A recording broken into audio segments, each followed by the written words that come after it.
अस्सलाम वालेकुम। नेक डिज़ाइन बनाने के लिए बुकरम की लंबाई और चौड़ाई आपने नोट करनी है। बहुत ही खूबसूरत सा नेक डिज़ाइन आज की वीडियो में आपके साथ शेयर करूँगी। तो बुकरम की लेंथ हमने ली है 18 इंचेस और इसकी जो चौड़ाई है वो हमने 12 इंचेस लेनी है। तो ये डबल लेयर में हमारा नेक रेडी होगा। सबसे पहले आपने जितना ब्रॉड नेक रखना है उसके अकॉर्डिंग मार्किंग कर लें। मैंने पौने 4 पे निशान लगाया है। अगर आप लेंथ में नेक रखते हैं तो लेंथ में मार्किंग कर लें। मैं इस तरह से तिरछे में 8 इंचेस पे मार्किंग करूँगी, तो आपने 8 इंचेस पे मार्क कर लेना है। उसके बाद हमने नेक को शेप देनी है। शेप देने के बाद नीचे स्लिट आपने देखनी है। आपने कितनी लंबी रखनी है ये आपकी चॉइस पे डिपेंड करता है। 10 इंच पे मैं मार्किंग करूँगी। उसके बाद हमने सारे नेक के अराउंड में डेढ़ इंच की मार्किंग करनी है और इसको हमने निशान को जो है वो डार्क कर लेना है इस तरह से। इसके बाद हमने हाफ इंच पे मज़ीद एक और मार्किंग करनी है और इस नेक को हमने कटिंग करके सेपरेट कर लेना है। हमारा जो मेन नेक बनेगा वो ये बाहर वाली जो मैं लाइन कटिंग कर रही हूँ, ये वाला हमारा मेन नेक होगा। अंदर इसके जो है वो पट्टियों की फिलिंग होगी, जिसके लिए मैं ये कतान सिल्क का फैब्रिक यूज़ कर रही हूँ। इसको आपने प्रेस करके अच्छे से रख लेना है। मैं 2 कलर में कतान यूज़ करूँगी। अब यहाँ पे मैंने ज़ीरो की बुकरम ली है और ज़ीरो की बुकरम को आपने जो है वो किनारी के रुख नहीं लेना, हमने इसको तिरछे रुख में लेना है। मतलब कि आड़े रुख में आपने इसकी पट्टियाँ कटिंग करनी हैं। अब यहाँ पे मैं तिरछे में 1.5 इंच की चौड़ाई के अकॉर्डिंग जो है वो मार्किंग करूँगी। ये जो हमने चौड़ाई लेनी है ये 2 पट्टियों की हमने लेनी है। यहाँ पे देखें तिरछे में मैंने मार्किंग करके स्केल के साथ निशान लगाया और 2 पट्टियाँ हमने कटिंग कर ली हैं।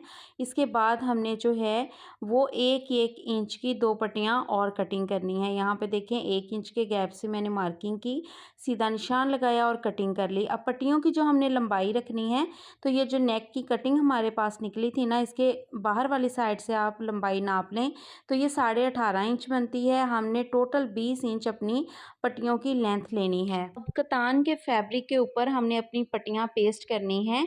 तो जो 1.5 इंच की पट्टियाँ थी 2 वो एक तरह के कलर के ऊपर पेस्ट करूँगी और हमने फैब्रिक के ऊपर भी तिरछे रुख में ही पट्टियों को पेस्ट करना है। हाफ इंच का सिलाई का दबाव छोड़ते हुए एक्स्ट्रा फैब्रिक हमने कट कर देना है। उसके बाद इसको हमने इस तरह से देखें डबल फोल्ड करना है पट्टी को इस तरह से। डबल फोल्ड करने के बाद हमने इसको बराबर कटिंग कर लेना है। ये 2 पट्टियाँ हमारी एक मेजरमेंट्स के अकॉर्डिंग बनेंगी और एक ही कलर की बनेंगी। देखें ये 1.5 इंच की है तो मैं 2 पट्टियाँ पिंक कलर में 1.5 इंच की रेडी करूँगी और ये 2 कलर की जो पट्टियाँ हैं वो ग्रे हैं और वो मैंने 1 इंच के चौड़ाई में ली हैं। तो ये 2-2 पट्टियाँ हमारी जो हैं वो दोनों तरफ की रेडी हो गई हैं। तो अब हमने नेक की डिज़ाइनिंग करनी है। अब जो पिंक कलर की पट्टी है उसको मैंने हाफ इंच बढ़ा के रखना है ग्रे कलर की पट्टी से। तो यहाँ पे देखें मैं नीचे वाली साइड पे ग्लू यूज़ कर रही हूँ। ग्लू आपने किनारे पे अच्छे से लगा लेनी है, इससे आपका काम जो है वो बहुत ही आसान हो जाएगा। आपको बार-बार जो है वो सिलाई नहीं लगानी पड़ेगी। तो इसलिए मैंने नीचे पहले ग्लू लगाई है, फिर उसके ऊपर मैं ये ग्रे वाली जो पट्टी है ऊपर से हाफ इंच का फासला छोड़ते हुए इसको इस पट्टी के ऊपर जो है वो पेस्ट कर लूँगी। ये देखें इस तरह से ग्लू के साथ। अब ये जो रफ़ बुकरम हमारे पास निकली थी, इसके अंदर का भी नेक हमने जो है वो इस तरह से कटिंग कर लेना है। ये हमने क्यों कटिंग करना है ये आपको बहुत ही आसान मेथड में बता रही हूँ। आपका जो भी आयरन वाला फैब्रिक होगा उसके ऊपर आपने इस बुकरम को रखना है डबल ही और इसके चारों तरफ जो है आपने इस तरह से चॉक के साथ मार्किंग कर लेनी है। अब ये जो निशान हमने लगाया है इसके ऊपर हमने अपनी पट्टियों को शेप देनी है।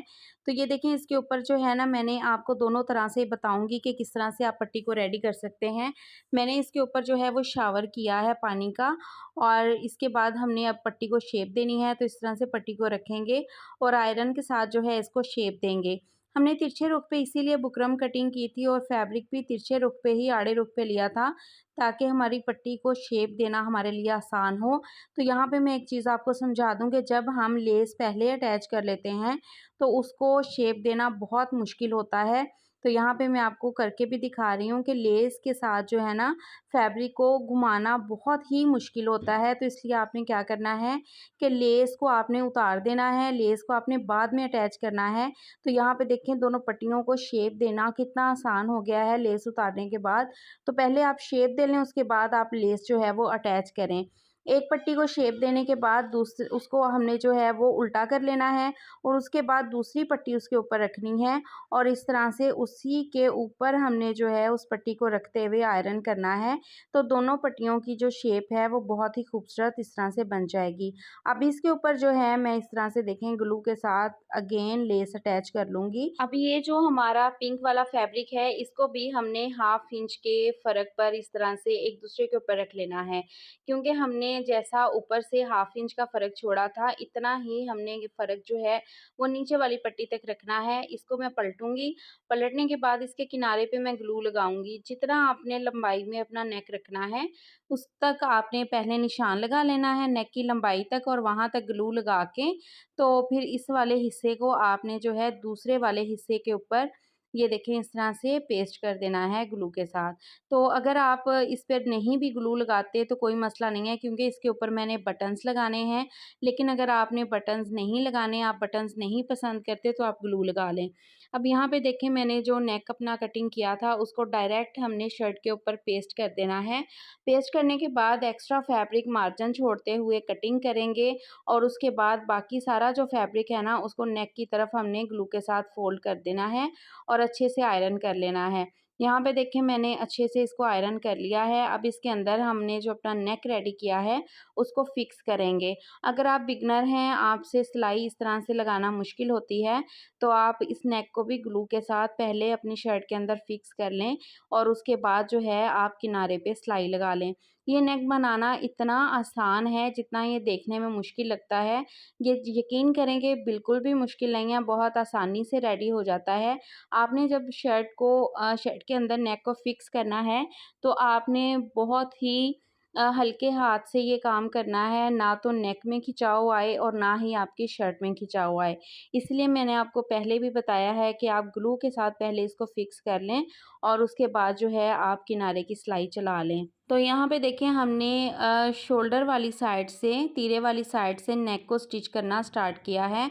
आपने नेक को सिलाई करने से पहले इसको अपनी शर्ट के अंदर जो है वो फिक्स करके देख लेना है कि कहीं से बड़ा छोटा तो नहीं हो रहा। अब हम इसकी सिलाई कंप्लीट करेंगे और इसकी फाइनल लुक आपके सामने है। कितना खूबसूरत ये नेक डिज़ाइन रेडी हुआ है।